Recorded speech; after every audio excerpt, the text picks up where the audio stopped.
우리가 선하신 하나님을 신뢰한다면 무엇을 시작할 때 우리의 초점은 내가 시작하는 그 나의 어떤 내가 마음속에 갈구하고 있는 갈망하고 있는 결과 또는 내가 빨리 얻고자 하는 나의 유익이 아니라 우리의 초점은 바로 거룩 그리고 구별됨이 있어야 합니다.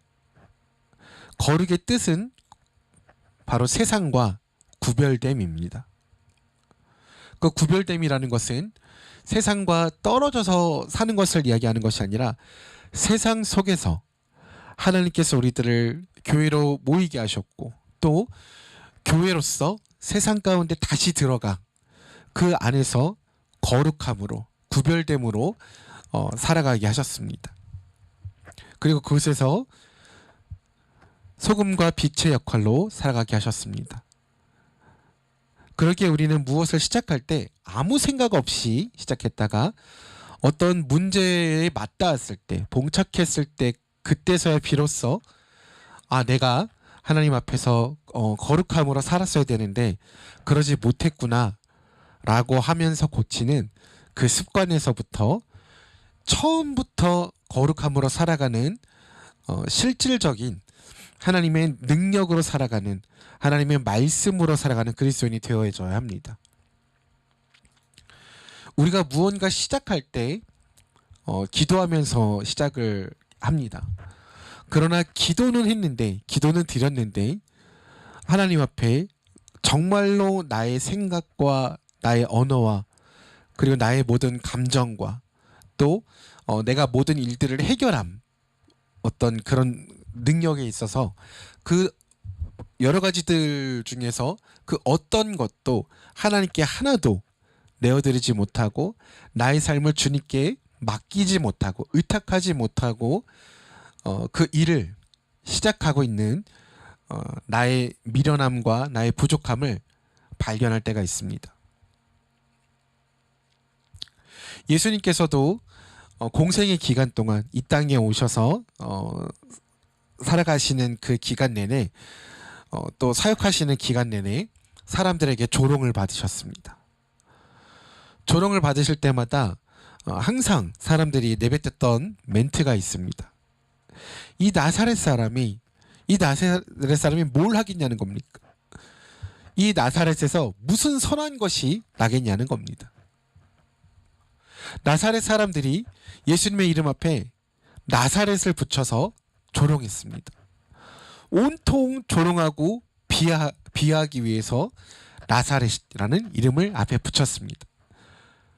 우리는 너에게 아무런 기대가 없어.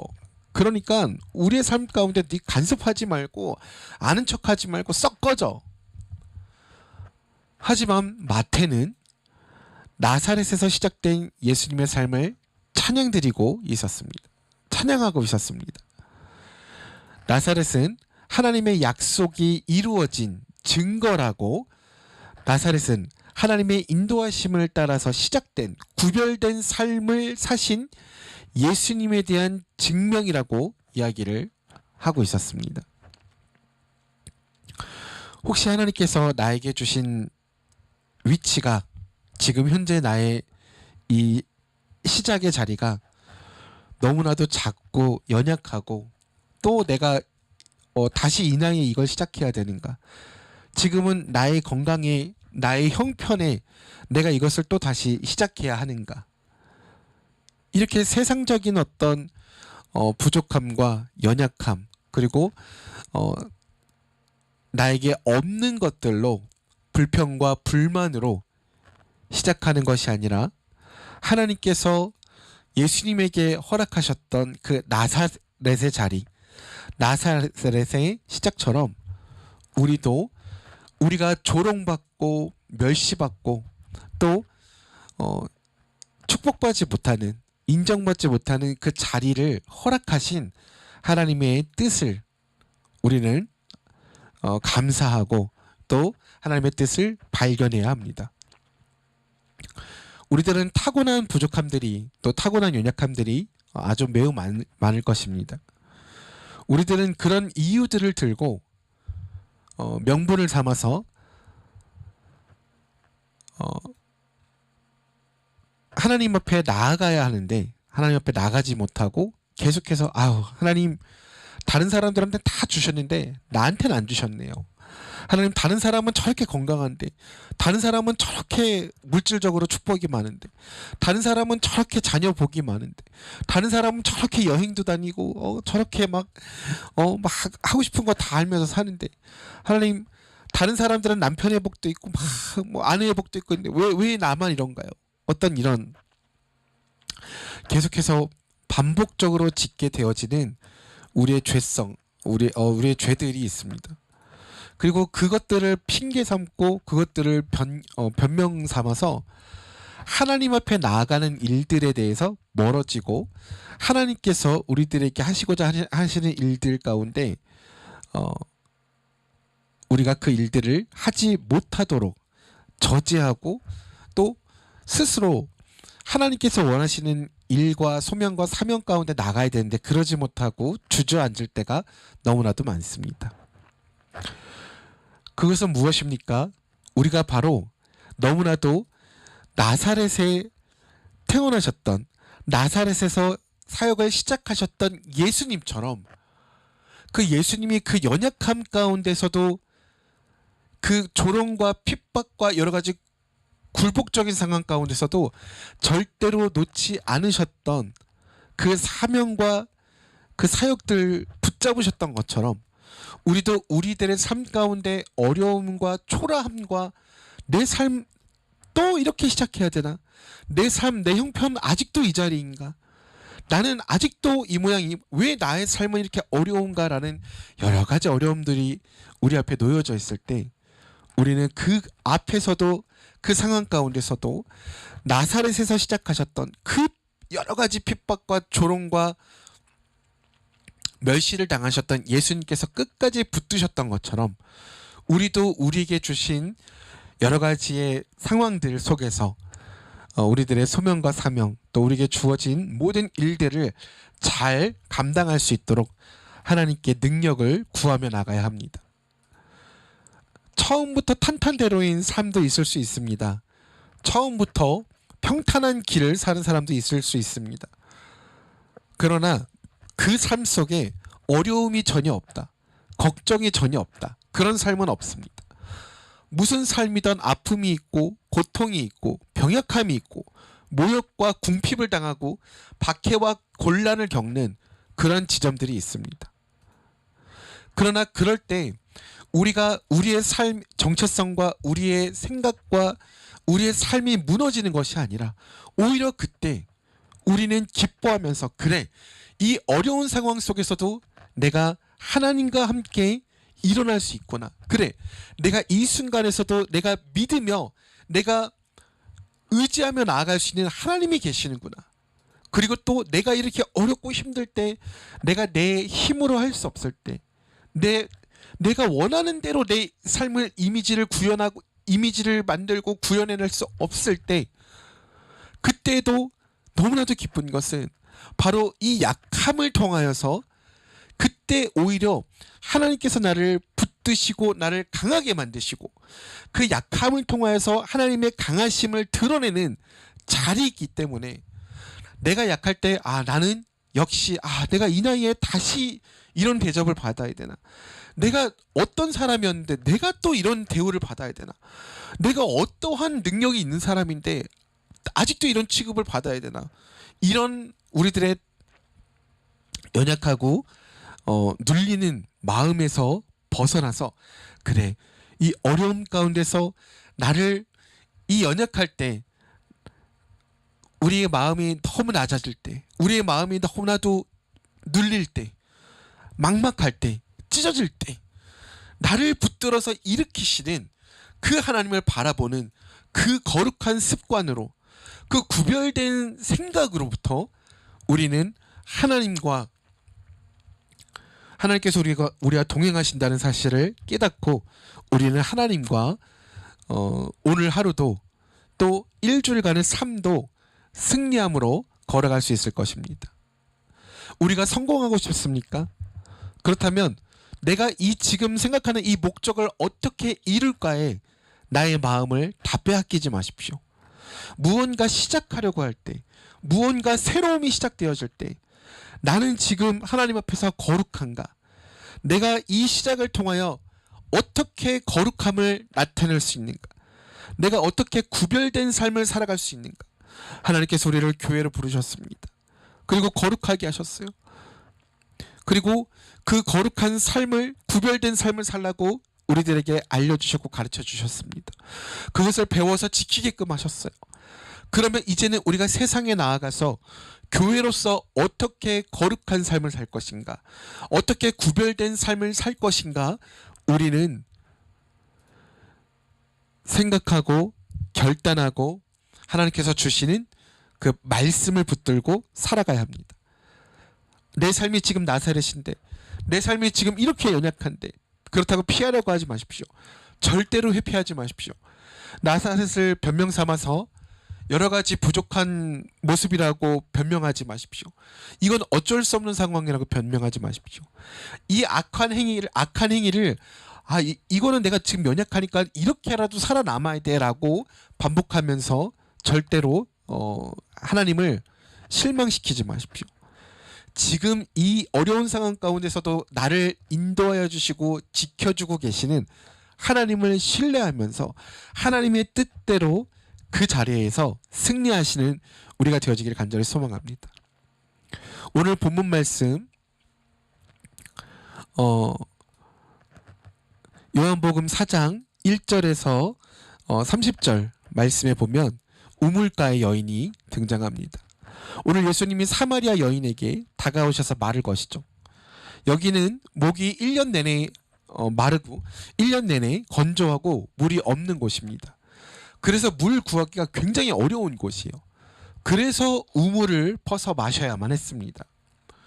근데 그 우물을, 그 중요한 아주 소중한 우물에서 여인이 물동이를 가지고 나와서 물을 푸고 있는데,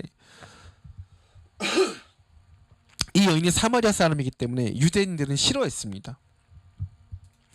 근데 유대인인 예수님이 오셔서 이 여인에게 물을 달라고, 나도 물 좀 줘, 나도 목이 말라 라고 말을 거신 것입니다. 사마리아 여자가 묻습니다. 당신은 유대인인데 어찌하여서 나를 이렇게 사람 대접을 해줍니까? 어떻게 나에게 이렇게 말을 걸 수 있습니까? 또 당시 때는 남성이 여성에게 이렇게 가까이 다가가는 것도 굉장히 지금과는 조금 많이 다른 문화권 안에 있었습니다. 그래서 당신은 유대인이고 남자인데 어떻게 나에게 이렇게 말을 걸 수 있습니까? 사마리아 여인이 예수님께서 물을 달라고 하시니까 어떻게 사마리아인 나와 상종을 할 수 있습니까? 라고 자기의 정체성을 이야기를 합니다. 지금 예수님께서 뭐라고 하셨어요? 물을 달라고 하셨어요. 물. 그러면 물 여기 있습니다 하거나, 아니면 당신이 떠 마셔요 하거나, 여러 가지 지금은 드릴 물이 좀 부족하네, 여러 가지 많은 이야기들이 있지 않습니까? 그 어떤 예수님의 요구에 대해서요. 근데 그 말이 아니라 어떻게 나에게 말을 걸 수 있냐고 정체성에 대해서 이야기를 합니다. 그러니까 예수님께서 물을 달라고 하시죠. 내가 목마르니까 물을 달라고 하십니다. 그래서 여인이 물을 달라고 하니까 예수님께 물을 드렸어요. 그런데 그러면은 너무 고맙다, 목이 너무 말랐는데 물을 줘서 고맙다, 이렇게 하고 참 당신 덕분에 내가 살았다, 이런 얘기들, 감사 이야기들을 해야 되는데, 오히려 예수님께서 이렇게 말씀하시는 거예요. 목말라서 물을 달라고 한 사람이 그 여인에게 이렇게 말씀하시는 겁니다. 오히려 그러니까 여인이 예수님에게 물을 달라고 했으면 내가 너에겐 생수를 줄 수 있었을 거야. 그러니까 여자가 너무 어이가 없어서 묻습니다. 이 여인이, 여보세요, 당신은 물 기를 지금 그릇도 없잖아요. 물을 기를 그릇도 없잖아요. 그리고 우물 어디 있습니까? 깊은 데서 물이 나는데 지금 당신의 우물은 없지 않습니까? 그런데 당신이 어디에서 생수를 얻어서 나에게 줍니까? 그리고 나는 지금 그 물이 필요하지도 왜냐면 나는 내가 원하는 물을 지금 내가 길어서 마시고 있잖아요. 지금 물을 기르고 있는 거잖아요. 근데 누가 누구에게 물을 줄 수 있다는 거겠습니까? 너무 어이가 없는 거죠. 마찬가지인 것입니다. 우리도 지금 예수님 이 여인과 똑같이 예수님께 이야기하고 있는 것입니다. 예수님께서 지금 무언가 시작하고 있는 우리에게, 새롭게 시작하는 우리에게 말씀하시는 겁니다. 나는 너가 원하는 물을 줄 수가 있어. 나는 너가 원하는 물이 무엇인지 알아. 계속 말씀하시는 거야. 그럼 우리는 이렇게 여쭙게 되죠. 예수님 무슨 말씀이십니까? 아니 예수님 지금 제가 원하는 건 그게 아니에요. 제가 원하는 건 지금 따로 있는 겁니다. 아니 예수님 저 성격 급한 거 모르십니까? 아 예수님 저 완벽한 사람인 거 모르십니까? 아 예수님 지금 저는요 제가 원하는 거, 내가 원하는 남자친구, 내가 원하는 여자친구가 있어요. 내가 원하는 남편의 상이 있고 원하는 아내의 상이 있어요. 아 그리고 내가 원하는 어떤 직장의 어떤 스펙이 있습니다. 내가 원하는 어떤 나의 자녀들에 대한 어떤 어떤 계획이 있어요. 어느 정도 상위 레벨이 되는 어떤 플랜이 있다고요. 이런 것들이 지금 나에게 필요한 거예요. 하나님, 예수님, 지금 나에게 필요한 거는요. 어느 적정량에 내가 누릴 수 있는, 내가 평안하게 살 수 있는 물질적인 겁니다. 지금 내가 원하는 건 그거예요. 내가 원하는 물은 그거라고요. 근데 예수님은 거기서 자꾸 딴소리 하시는 거예요. 은혜 받아야 된다고. 교회 오면은 자꾸 그 얘기 하는 거예요. 그래서 은혜 받아야 된다고, 비전 받아야 된다고, 자꾸 그런 얘기 하는 겁니다. 막 십자가를 만나야 된다, 막 예수님의 보혈을 알아야 된다, 막 헛소리를 늘어내는 겁니다. 지금 우리 보고 고르라고 하면요, 여러분 둘 중에, 사랑하는 성도님들, 둘 중에 하나를 고르라고 하면 무엇을 고르시겠습니까? 성적을 고르시겠습니까? 아니면은 거룩함, 구별됨을 고르시겠습니까? 지금 나에게 어떤 진급을 고르시겠습니까? 아니면은 하나님의 뜻대로 살아가는 것을 고르시겠습니까? 아 이거는 미치겠는 거예요. 왜냐면 우리가 교회 와도 또 예배를 드려도 내가 하나님의 뜻대로 살아도 내가 원하는 게 해결되지가 않는 거예요. 그러니까 교회 다니는 게 재미가 없고 예배 드리는 게 재미가 없고 하나님을 찾는 것이 재미가 없는 겁니다. 물을 준다고 하셨는데 내가 지금 필요라는, 아니 세상에서 요즘 우리 홍보할 때 가장 중요한 그 키워드 중에 하나가 무엇입니까? 바로 고객의 니즈를 아는 거예요. 아니 근데 예수님 신이시라면서, 전능하신 분이시라면서, 하나님의 아들이시라면서 어떻게 고객의 니즈를 이렇게 모르고 내가 너에게 줄 수 있는 생수가 있다고 말씀을 하시는 것이겠습니까? 그런데 중요한 것이 무엇이냐? 이 여인은 하나님을 알지만 하나님을 떠나서 자신이 원하는 대로의 방식의 삶에서 유익을 구하려고 애를 쓰고 있었던 것입니다. 그래서 예수님께서 내가 너에게 주는 물은 목마르지 않을 것이라고, 구원에 대해서 내가 어떤 누구인지, 예수님이 하나님의 아들, 하나님의 본체이시라는 것을 계속 지금 말씀하고 계시는 것입니다. 그래서 정말로 하나님의 백성이 되어져서 목마르지 않게 살아가는 것, 하나님의 말씀 가운데, 하나님의 말씀의 파도 가운데, 하나님의 말씀의 풍성한 은혜 가운데 살아가야 된다는 것을 말씀하고 계시는 것입니다. 여러분 우리가 처음으로 중학교를 들어가서 시험을 보면요, 굉장히 어려운 상황 가운데, 마음 가운데 봉착하게 됩니다. 멘붕에 빠집니다. 왜냐면 초등학교 때까지는 시험을 봐도 성적에 반영이 되지 않습니다. 그런데 중학교 때부터는 달라요. 성적이 들어가기 시작합니다. 그러면서 갑자기 너무나도 잘났던 내가, 너무나도 희망찼던 내가, 너무나도 자신 있었던 내가 갑자기 아무것도 아닌 것처럼 내가 순위가 정해져요. 내가 저 사람보다 못한 게 뭐야 라고 생각하면서 내가 당차게 살고 있었는데 갑자기 성적이 주어지는 순간 내가 별것 아니라는 것이, 또 내가 하더라도 이 상황을 유지하는 것이, 이 자리를 내가 유지하는 것이 굉장히 어렵고, 또 내 인생이 갑자기 너무나도 힘들다는 것을 알게 되고, 불행하다는 것을 알게 되고, 나의 인생이 참 이게 뭐지, 왜 이렇게 초라하지, 근데 내 인생은 왜 이렇게 무언가 계속 노력해야만 하지, 답답한 마음이 막 들고 염려가 찾아옵니다. 왜요? 성적을 올려야 되거든요. 왜요? 실적을 올려야 돼요. 나의 무언가, 내가 원하는 것들을 또 세상이 요구하는 것들을 내가 원하는 어떤 위치까지 가려면 그것들에 대한 어떤 니즈를 채워줘야 되거든요. 사랑하는 성도님들, 제가 살면서 이렇게 말씀하시는 분 한 번도 못 봤습니다. 전사님, 저는요 공부를 잘합니다. 그래서 공부에 대한 걱정이 전혀 없어요. 전사님, 저는 일을 잘합니다. 그래서 저는 뭐 실적에 대한 걱정이 전혀 없습니다. 전사님, 저는 인생이 탄탄합니다. 저는요 부모님에 대한 것도 뭐 자녀들에 대한 것도 저는요 걱정 두려움 전혀 없습니다. 전사님, 저는 너무 건강해서요. 건강하면 저죠. 그래서 저는 건강에 대해서 걱정이 전혀 없습니다. 이렇게 말씀하시는 분은 단 한 번도 본 적도 없고 만난 적도 없습니다. 그런데 세상은 거기서 계속 얘기하죠. 예배만 가지고는 안 돼. 하나님만 가지고는 안 돼. 교회 나가는 것만으로는 안 돼. 너는 지금 이 스펙을 채워야 돼. 너는 지금 여기로부터 자유로워질 수 없어. 너는 공부해야 돼. 너는 실적을 올려야 돼. 너는 이걸 다 채워내야 돼. 너는 어느 정도 수준에 올라가야 돼. 그렇지 않으면 네 인생은 계속 망가질 거고 네 인생은 계속 불안하고 불행할 거야 라고 오히려 그것이 정답이라고 세상은 계속 이야기를 하고 있습니다. 그래서 우리는 우리들의 앞길이 열리지 않을 거라는 또 내가 이것을 해내지 못할 거라는 두려움에 휩싸여서 어떻게든지 이것을 해보려고 감당해내려고 발버둥 치면서 나의 인생의 모든 가능성을 그냥 이거 아니면 안 돼.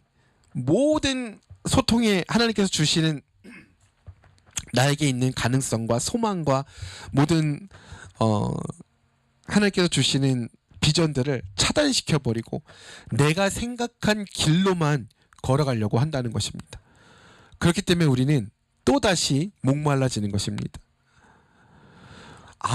사랑하는 성도님들, 이 인생에 있어서 우리가 살아가는 데 있어서 그 어떤 것도 우리를 절대로 종속시킬 수 없습니다. 너는 부족해. 넌 그렇기 때문에 충분히 열심히 살아야 돼. 너는 지금 너의 인생을 제대로 설계하지 못했어.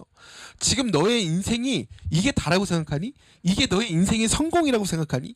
너는 지금 너의 형편이 남들보다 뛰어나다고 생각하니?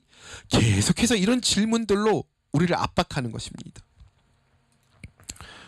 그러나 예수님께서 지금 오늘 말씀하신 너에게 목마르지 않은 물을 줄 것이다 라고 말씀하시면서 무엇과 연관을 지으시냐면, 무엇으로 가시냐면 바로 하나님께 올려드리는, 하나님을 향하는 예배에 대해서 말씀을 하십니다. 이렇게 말씀하시죠. 하나님께 참되게 예배하는 자들은 영과 진리로 예배할 때가 오나니 곧 이때라. 아버지께서는 자기들에게 예배하는 자들을 찾으시느니라. 하나님은 영과 영이시니 예배하는 자가 영과 진리로 예배할지니라. 그러므로 사랑하는 성도님들, 우리가 하나님께서 이 말씀을 통하여서 맨 처음에 우리에게 발견하게 하시는 것이 무엇이십니까? 바로 하나님을 떠나 있어서도 우리가 무언가 다른 것을 예배하면서 살 수 있다는 것입니다. 내가 고른 것, 내가 지금 가지고 있는 이 걱정과 두려움과 또 충분하지 않다는 이 생각을 우리가 오히려 이것을 예배하고 오히려 이것을 내가 이것을 하면 내 인생 이제부터 앞으로는 실패하지 않을 거야. 내가 이렇게 해야지만 우리 집안과 우리들의 자녀들의 인생이 실패하지 않을 거야. 이렇게 살기에는 내가 너무 불쌍하잖아. 이렇게 그냥 끝나기에는 내 인생이 너무나도 안타깝잖아.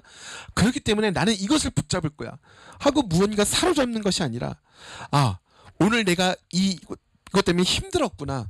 내가 예배의 대상이 하나님이 아니라 다른 것들을 붙잡는 걸로 내 인생이 지금 움직여지고 있구나.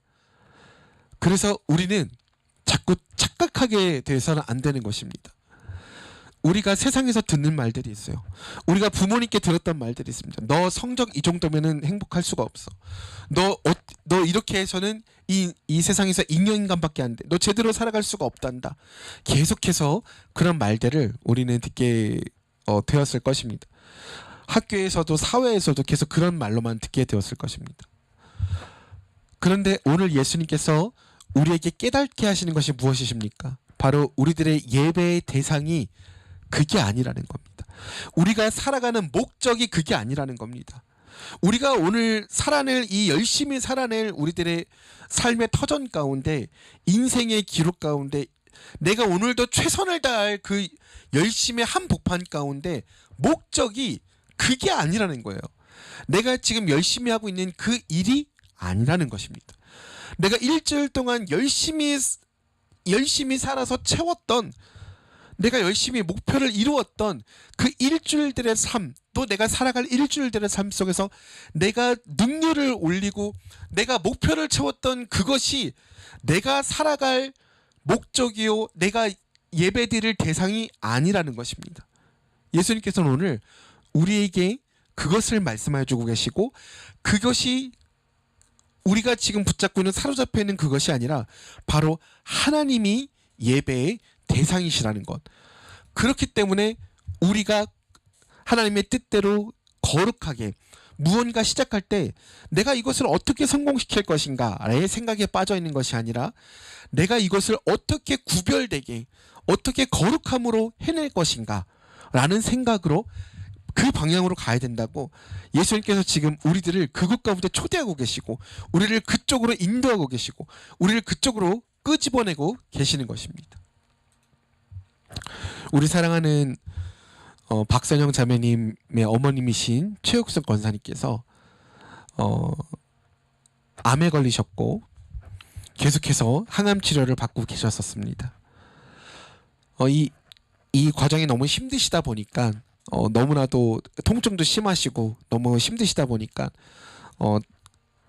좀 크나큰 우울증도 있으셨고 또 기력도 많이 쇠약해지셨습니다.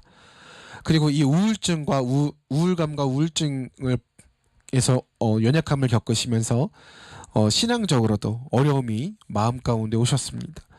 그래서 우리 가운데 함께 기도해 달라고 간절히 요청을 주셨죠. 그런데 며칠 전에 너무나도 기쁘고 감사한 소식을 듣게 되었습니다. 바로 최욱순 권사님의 암이 완전히 끝났다는 것입니다. 완전히 사라졌다는 것입니다. 할렐루야! 그래서 이제는 추적 검사만 받으시면 된다는 기쁜 소식을 듣게 되었습니다. 현대의학으로는 뭐라고 이야기를 하셨냐면 2년만 더 사실 수 있어도 2년만 더 사실 수 있어도 감사하다고, 기적이라고 이야기를 들었습니다. 현대의학으로는요 2년만 더 살 수 있어도 감사한 일이라고 이야기를 들으셨어요. 그런데 하나님께서 치료해 주셨고 뭐라고 결정이 났냐면 모든 암이 깨끗하게 사라졌다고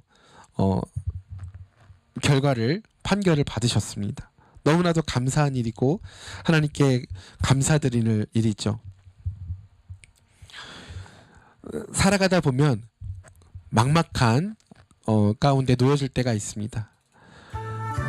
살아가다 보면 우리가 생각하지도 못한 어려움 가운데 봉착할 때가 있습니다. 또 살아가다 보면 우리가 무언가 새롭게 시작하는 그런 날도 있을 때가 있습니다. 우리 앞에 펼쳐진 이 일들 가운데, 우리 앞에 펼쳐진 이 길 가운데 우리와 지금 동행하시는 분이 누구신지, 우리가 지금 누구를 신뢰하면서 이 길을 걸어가고 있는지, 오늘 하루를 누구에게 맡기며 우리가 살아갈 것인지, 우리가 어떤 대상에게 예배를 드리며 나가고 우리가 어떠한 구별됨으로 살아갈 것인지 우리 마음 가운데 결단이 필요합니다. 우리가 하나님을 알고 하나님의 말씀을 알지만 오늘 예수님께서 말씀하여 주신 다시는 목마르지 않을 그 하나님의 말씀을 알지만 우리가 우리의 우상을 놓지 못하고 우리가 우리 안에 있는 이 많은 죄악과 욕심들을 놓지 못하고 그것에 오히려 사로잡혀서 살아가는 순간순간마다 역시 난 안 돼, 역시 이래서 난 안 돼, 아, 또 나는 이러는구나. 나는 가망성이 없구나. 나는 역시 안 되는 사람이구나. 이 방향으로 가는 것이 아니라 하나님, 제가 오늘 또 하나님을 놓쳐버렸습니다. 제가 또 오늘 하루도 하나님 뜻대로 살지 못하는 죄인의 삶 가운데 돌아가려고 하는 습성 가운데로 걸어갈 뻔했습니다. 하나님 용서하여 주십시오. 하나님, 내가 다시 하나님 앞에서 결단하면서 살아가기를 소망합니다. 라고 하나님께 우리의 연약함을 솔직하게 아뢰면서 하나님께서 여기까지 인도하여 주신 그 창조자 하나님을 믿으며 구원의 하나님을 믿으며 나를 부르신 그 하나님을 믿으며 하나님께서 주시는 힘과 능력으로 예수님과 함께 하나님과 함께 이 길들을 걸어갈 수 있기를 간절히 소망합니다. 우리 시간 함께 기도 올려드리기를 나갈까요? 하나님, 내 삶 가운데 함께 하신 하나님, 나의 삶과 동행하신 하나님, 오늘 우리가 또 하나님을 의지하면서 살아가고자 합니다. 하나님, 내가 어느 자리에 있든지, 내가 무슨 일 가운데 있든지 하나님 나와 함께하여 주시옵소서. 하나님, 나를 붙잡아 주시옵소서. 내가 하나님의 자녀라는 것을 잊지 않고 하나님 우물가의 여인처럼 내가 하나님을 구하며 우물가의 여인이 예수님의 말씀을 듣고 그 구원을 받고 깨닫고 마을 사람들에게 달려나가서 이 사람을 보라고, 이분이 정말 우리가 기대했던 그 메시아시라고, 이분이 정말 예수 그리스도시오, 이분이 정말 하나님의 아들이시라고 선포합니다. 그것처럼 우리들의 삶도 하나님을 인정하고 하나님께서 지금 내 삶 가운데 나를 인도하신다는 것을 이제는 결단하여서 하나님 뜻 가운데 오늘 하루도 살아갈 수 있도록 하나님 붙들어 주십시오. 일주일의 삶을 주님께 내어드립니다. 하나님, 나를 붙들어 주십시오. 기도하며 나가겠습니다.